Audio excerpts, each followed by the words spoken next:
ಪ್ರಿಯ ವೀಕ್ಷಕರೇ, ತಾಯ್ನಾಡು ನ್ಯೂಸ್ ಕನ್ನಡ ಸುದ್ದಿ ವಾಹಿನಿಗೆ ಸಂಪರ್ಕಿಸಿ. ಮೊದಲಿಗೆ ಸಬ್ಸ್ಕ್ರೈಬ್ ಮಾಡಿ, ಶೇರ್ ಮಾಡಿ, ಕಮೆಂಟ್ ಮಾಡಿ, ಒಂದು ಲೈಕ್ ನೀಡಿ. ಪಕ್ಕದಲ್ಲಿರೋ ಬೆಲ್ ಐಕಾನ್ ಕ್ಲಿಕ್ ಮಾಡಿ. ನಮಸ್ಕಾರ. ರಾಯಬಾಗ್ ಗ್ರಾಮೀಣ ಸರ್ಕಾರಿ ಶಾಲೆ ಬಳಿ ಕೊಳಚೆ ನೀರು, ಮಕ್ಕಳ ಆರೋಗ್ಯಕ್ಕೆ ಭಾರಿ ಅಪಾಯ.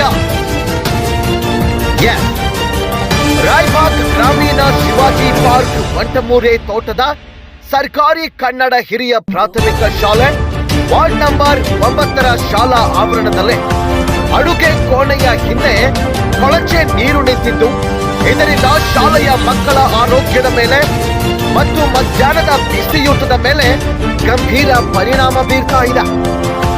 ಶಾಲಾ ಆವರಣದಲ್ಲಿ ನಿಂತಿರುವ ಕೊಳಚೆ ನೀರಿನಿಂದ ದುರ್ವಾಸನೆ ಉಂಟಾಗಿದ್ದು, ಸಾಂಕ್ರಾಮಿಕ ರೋಗಗಳು ಹರಡುವ ಭೀತಿ ಎದುರಾಗಿದೆ. ಇದರಿಂದ ಮಕ್ಕಳ ಜೊತೆಗೆ ಸಾರ್ವಜನಿಕರ ಆರೋಗ್ಯಕ್ಕೂ ಅಪಾಯ ಎದುರಾಗುತ್ತಿದೆ ಎಂದು ಸ್ಥಳೀಯರು ಆತಂಕ ವ್ಯಕ್ತಪಡಿಸಿದ್ದಾರೆ.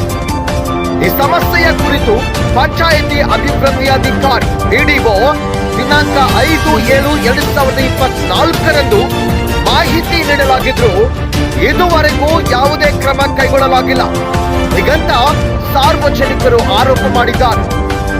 ಮಕ್ಕಳ ಹಾಗೂ ಸಾರ್ವಜನಿಕರ ಜೀವದ ಜೊತೆ ಚೆಲ್ಲಾಟವಾಡುತ್ತಿರುವಂತೆ ಗ್ರಾಮ ಪಂಚಾಯಿತಿ ಅಧಿಕಾರಿಗಳ ನಿರ್ಲಕ್ಷ್ಯ ಎದ್ದು ಕಾಣಿಸ್ತಾ ಇದೆ ಅಂತ ಆಕ್ರೋಶ ವ್ಯಕ್ತಪಡಿಸಿದ್ದಾರೆ. ಇಂತಹ ಮೂಲಭೂತ ಸಾರ್ವಜನಿಕ ಸಮಸ್ಯೆಗಳನ್ನು ಬಗೆಹರಿಸಲು ವಿಫಲವಾಗುತ್ತಿರುವ ಪಂಚಾಯಿತಿ ಅಧಿಕಾರಿಗಳು ಗ್ರಾಮ ಅಭಿವೃದ್ಧಿ ಹೇಗೆ ಮಾಡ್ತಾರೆ ಎಂಬ ಪ್ರಶ್ನೆ ಇದೀಗ ಸಾರ್ವಜನಿಕರನ್ನ ಕಾಡ್ತಾ ಇದೆ.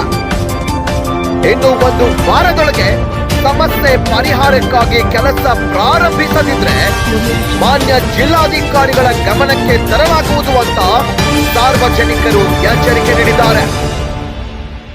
ವರದಿ ಆಸ್ಮಾ ಕಮಲಾನವ.